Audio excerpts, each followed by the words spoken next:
Questo programma è offerto da Club di Più. Sei single? Club di Più è la tua opportunità di scelta.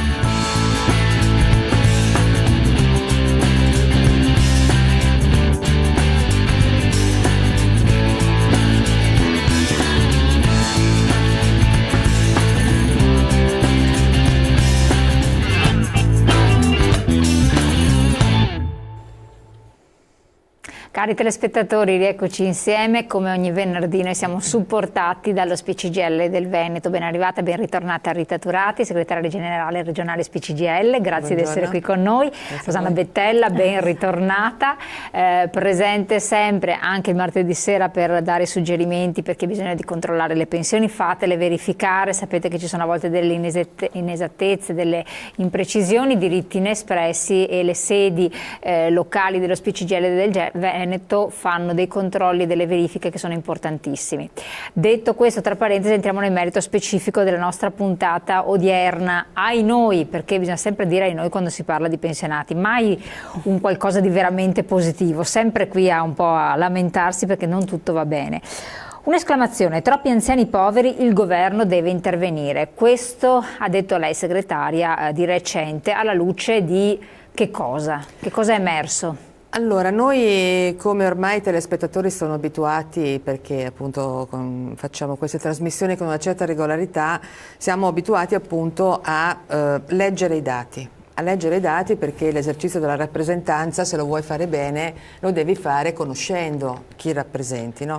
E quindi seguiamo sempre con grandissima attenzione l'evoluzione dei dati che ci dà l'INPS, quanti pensioni, quanti pensionati e pensionate ci sono, e in che situazione, diciamo così, di carattere almeno economico, poi andiamo a fare ulteriori verifiche anche sociali, si trovano a vivere. E la cosa che abbiamo notato, per esempio, da un anno a questa parte, è appunto che sono diminuiti i pensionati nel Veneto. Noi abbiamo avuto un calo di circa 10.000 pensionati rispetto all'anno scorso, dovuti a un sacco di cose, non ultimo il fatto che c'è il blocco ancora con la legge Fornero che ha rallentato il pensionamento, e però c'è stato un leggero, non una cosa esagerata, ma un leggero aumento della media. Poi lo so che i telespettatori pensano che fare la media delle pensioni è sempre un po' la media del pollo, però a maggior ragione i dati che emergono sono dati preoccupanti, perché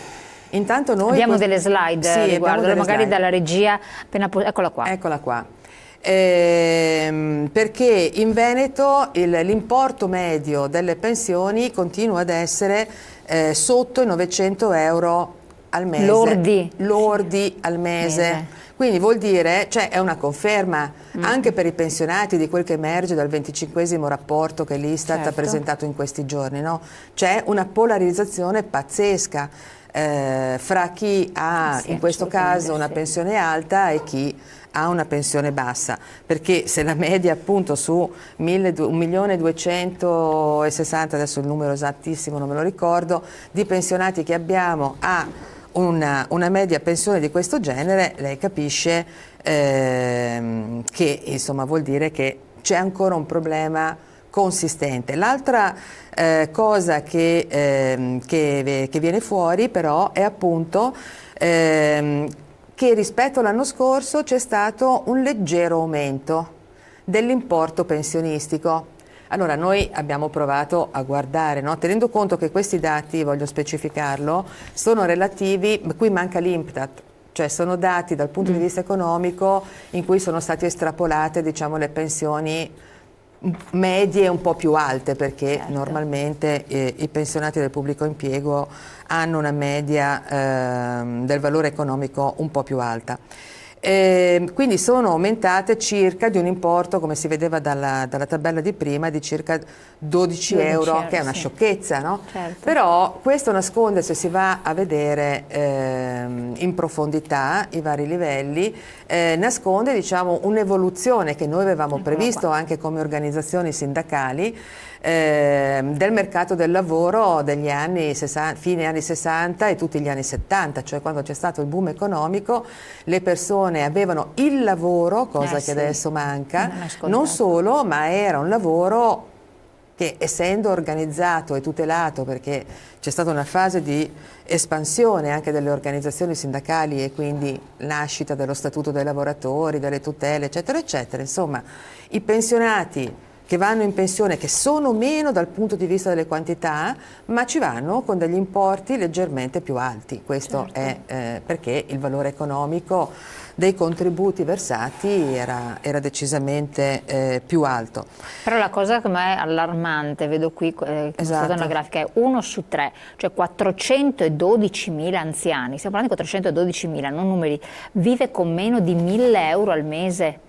110.000 ricevono un assegno inferiore ai 500 euro. E questo è il dato Regione Veneto Nord-Est. Certo. E anche questa è la media del pollo, perché anche qui, se andiamo a verificare come siamo messi, ci sono le solite situazioni che già conoscevamo ma che sono una conferma, che vedono Belluno e Rovigo con degli importi ancora più bassi, no? Dovuti alla storia di quei territori, alla quantità e qualità di lavoro che si è prodotto, perché adesso penso a Rovigo, che è il territorio che conosco un po' di più, cioè lì c'è l'agricoltura, no? Per quanto tu versi, però è un lavoro stagionale, un lavoro saltuario e quindi la quantità economica che tu versi è relativamente bassa, tant'è che lì si abbassa ulteriormente, perché appunto a Belluno siamo sugli 843, mentre a Rovigo siamo poco più di 800. Si vede qui, e l'altra cosa, per quello ci interessa molto anche andare a leggere realtà per realtà, perché uno dei territori più ricchi, fra virgolette, perché siamo al di sopra dei 900, è Venezia. Allora Venezia, anche qui per storia, non solo perché c'era la Monte Edison, quindi un impianto industriale, non era l'unico, ma insomma è uno dei più grossi in Italia, ma qui c'è molto pubblico impiego. Ah, per quello, capito? quindi effettivamente. E quindi alzato, sono sì. pensioni più ricche mediamente, perché lì c'è la regione, insomma c'è molto pubblico impiego e quindi si innalza decisamente più degli altri. L'altra cosa che viene fuori da questa lettura è un'ennesima conferma che è assolutamente allarmante e che appunto ci fa dire che nelle nostre rivendicazioni come sindacato dei pensionati e come organizzazioni sindacali confederali unitariamente, per fortuna in questo senso, sono non solo legittime ma giuste e necessarie, cioè che c'è un divario enorme ancora, colpevole, fra il valore economico di una pensione media degli uomini rispetto a quelle delle donne. Siamo al 50%. Che è dovuto non a un'assenza di lavoro, ma magari a pari di attività lavorative, però retribuzioni diverse. Anche qui bisognerebbe articolare, bisognerebbe articolare, le motivazioni sono davvero tante. Questa è una conferma del fatto che nonostante le leggi, ma questo è un dato italiano come gravità, ma è un dato diciamo medio europeo, cioè c'è una differenza del 30% medio, noi siamo al 50% in Veneto, ma insomma del 30% medio come valore economico, perché nonostante le leggi sulla parità che hanno inserito la parità salariale, di fatto queste vengono applicate a volte sì, a volte no, mediamente a parità di mansione le donne prendono meno. Primo punto. Secondo punto è che le donne fanno un lavoro saltuario. Cioè, perché qua leggevo qui la differenza tra uomini e donne con i primi che guadagnano in media 1.223 euro al mese, il doppio dei 640 euro delle donne. Cioè, Quindi il lavoro saltuario discontinuo, non si tiene conto, a differenza di quello che succede negli altri stati europei, non in tutti, ma in quelli che stanno meglio, sì, Germania, Francia, per citarne alcuni, dove per esempio ci sono due fattori che sostengono l'occupazione femminile. Da un lato i servizi, io pago le tasse e tu mi eroghi i servizi dall'asilo nido, ma non solo, e quindi mi aiuti, no, sul tema della conciliazione. E l'altro tema è che mi riconosci il lavoro di cura, perché sostieni la parità fra i sessi in questo senso. E quindi il fatto che io rimango a casa dal lavoro quando faccio figli, lo faccio per me certamente, ma poi faccio nascere dei cittadini, no? E quindi questi salti diciamo così occupazionali vengono riconosciuti, che è una delle cose centrali che noi stiamo richiedendo oggi al tavolo all'avvio, diciamo, del secondo tavolo sulla previdenza, perché noi insomma siamo... E c'è qualche segnale, qualche speranza? Beh, rispetto agli uomini e alle donne, diciamo, si intrecciano vari fattori, no? Il fattore culturale comunque, che è ancora forte, che insomma una donna sta bene a casa con i figli quando fa i figli, no? E quindi lavora meno rispetto a una vita lavorativa più corta, quando anche sceglie di lavorare fuori casa rispetto all'uomo. E questa è una questione che dobbiamo affrontare da un punto di vista educativo, da un punto di vista generale. Ci differenzia proprio rispetto al resto dell'Europa. Sto pensando anche alla sentenza della Corte di Cassazione recente, no, sull'assegno di divorzio, sì. dove lì ti fa riflettere profondamente se queste sono le nuove regole, sì, no, attenzione, come viene impostato il menage. Sì, quella diciamo. ci fa riflettere, nel senso che non tiene conto di queste differenze è come culturali, sulla previdenza, no? Per cui la donna è comunque sempre penalizzata e questo non va assolutamente bene. E poi invece quando la donna lavora comunque c'è questo gap salariale molto, molto forte, che è determinato sempre dal problema del lavoro di cura, del doppio lavoro, no? Che una donna ha fuori e dentro casa. Però a parità, questo ci è stato chiesto da una telespettatrice, a parità di mansioni rivestite in azienda, anzi un telespettatore diceva il contratto collettivo di lavoro non prevede differenze retributive. È vero questo? Dal punto di vista, se io leggo il contratto, non è che c'è differenza, ci mancherebbe, sarebbe fuori, fuori legge, fuori norma. Allora, le differenze derivano da altre situazioni. Quindi. Sì, nel senso che se una donna ha il doppio lavoro o il triplo, diciamo, perché adesso ormai c'è la generazione delle donne fra i 50 e i 60 anni che tengono i nipoti, hanno comunque il problema dei figli o dei nipoti e dei genitori anziani, magari non autosufficienti e quant'altro.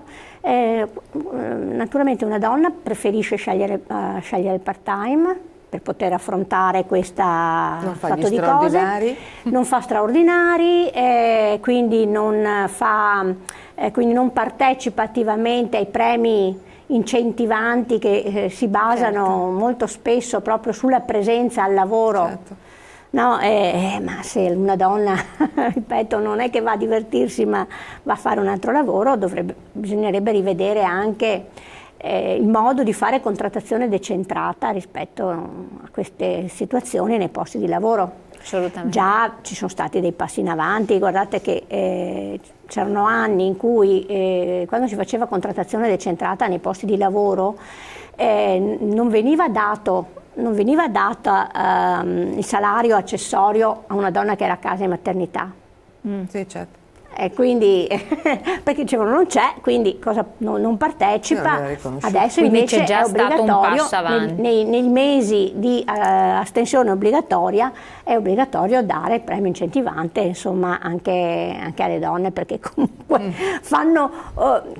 svolgono un compito che è fondamentale, importantissimo per il nostro paese, soprattutto visto che siamo il paese dal punto di vista demografico con più denatalità, no? E quindi davvero...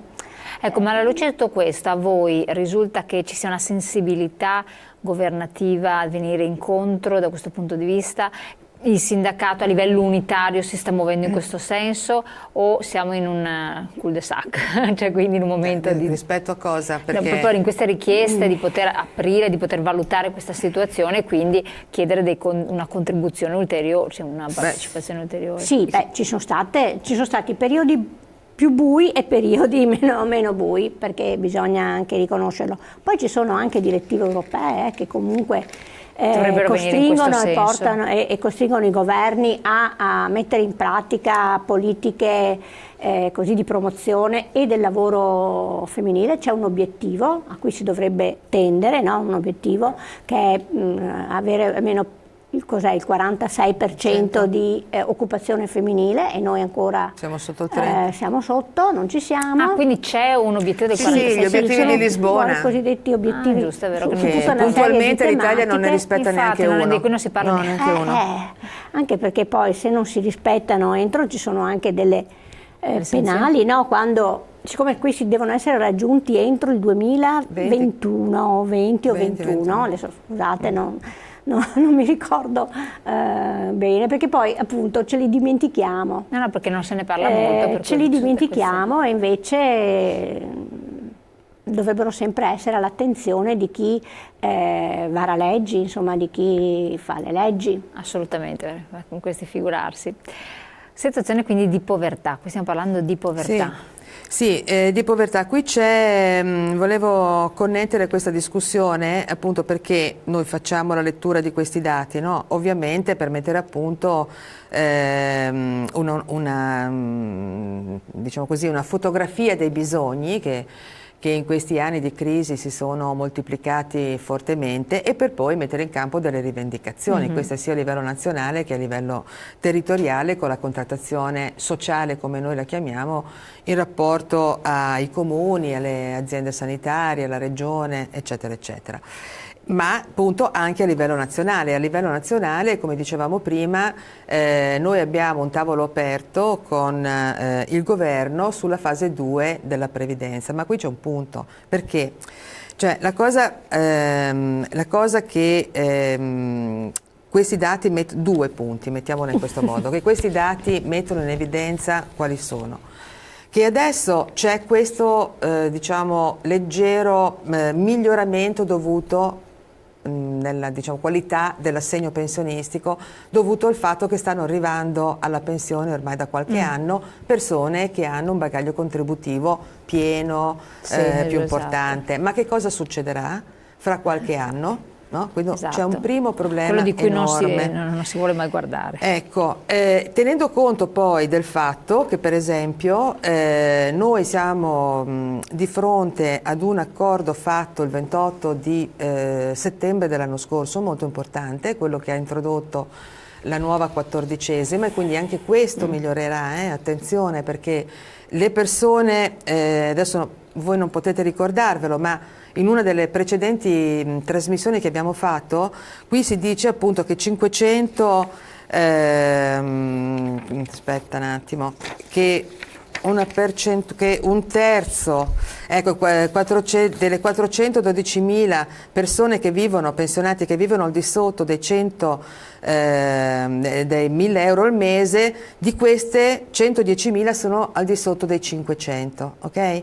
Se noi andiamo a vedere i dati di 10 anni fa, perché abbiamo fatto anche questa verifica, erano molte di più le persone che stavano al di sotto per esempio dei 750 euro lordi mese. Che cosa è successo? Che questi miglioramenti, fra le cose che abbiamo raccontato finora, sono stati dovuti anche al fatto che noi abbiamo aperto dei confronti con lo Stato che ci hanno portato ad incassare, insomma, qualche miglioramento economico. La 14ª ha fatto sì che dal 46% che erano le persone che avevano un reddito così basso, adesso siamo più o meno ad un terzo, quindi un miglioramento c'è stato. Che cosa succederà dal luglio prossimo, quando entrerà in vigore la nuova 14ª che implementerà verrà implementata del 30% per quelli che ce l'hanno già, ma verrà estesa fino ai 1.000 euro lordi al mese, e ci sarà un ulteriore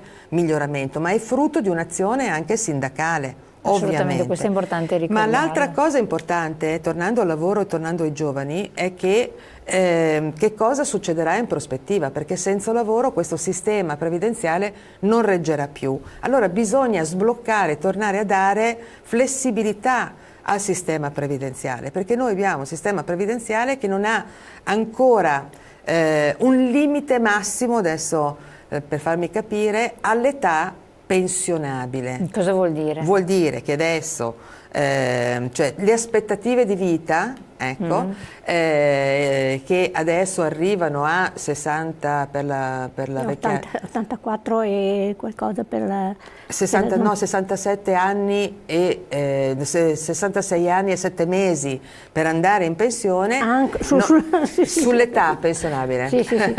Sull'età pensionabile non hanno un limite. ok? Non c'è più un limite per andare in pensione, perché ogni 3 anni questo c'è un adeguamento, no? Sulle aspettative di vita. Quindi sì, quello che per caso tra 10 anni potrebbe essere 70 anni. Esattamente. Crea che uno questo stato è di un non aberrazione. senso per chi, come noi in Italia, abbiamo un sistema basato sulla contribuzione, su un sistema contributivo. Perché io devo avere un diritto, arrivati ad una certa età, sì, non tanto vecchia, di poter andare in pensione sulla base di quello che ho versato. Certo, scusa, se verso tutto, non è come nel sistema precedente, quello retributivo, in cui magari c'era la corsa negli ultimi anni per avere un avanzamento di carriera e quindi ci andavo, no, con lo stipendio più alto. No, adesso è contributivo e tu devi rendere flessibile questo sistema. Una prima cosa che avevamo ottenuto e che di fatto è in corso, insomma, di applicazione. Non ne sto leggendo neanche uno. No, dopo li leggiamo. Perché il governo è mosso da interessi delle multinazionali e non da interessi dei cittadini. Dubito che vi diano ascolto, a meno che non vi sia qualcosa che metta a rischio la loro sedia. Su un punto invece ci hanno dato ascolto, ma i decreti attuativi ancora non ci sono, che è relativo all'APE sociale, in cui si riconosce che per alcuni lavori insomma, si sblocca. Se tu fai l'infermiere, per dire, fai dei turni stressanti o sei su dei ponteggi, non puoi andare avanti a lavorare fino ai 67 anni e oltre, no? Ma l'APE social non è ancora stata attuata, però? No, nel senso si stanno aspettando i decreti attuativi. La questione si continua a dire dal primo, esatto. doveva uscire prima entro aprile e adesso si sta posticipando, perché c'è stato dal Consiglio di Stato alcune osservazioni, ma comunque dovrebbe essere imminente. Questo però non compromette il fatto di chi farà domanda, perché comunque anche i termini sono stati prorogati, per cui, e anche con effetto retrattivo dal 1° maggio, per cui insomma su questo almeno possiamo dire di essere tranquilli. Allora, torniamo su questi temi, andiamo prima in pubblicità pochi secondi, poi siamo di nuovo con voi, leggiamo anche i vostri messaggi. Stiamo parlando di pensioni comunque, solo un accenno era quello della separazione, ma non parliamo di separazione e divorzio, pensioni. Assolutamente.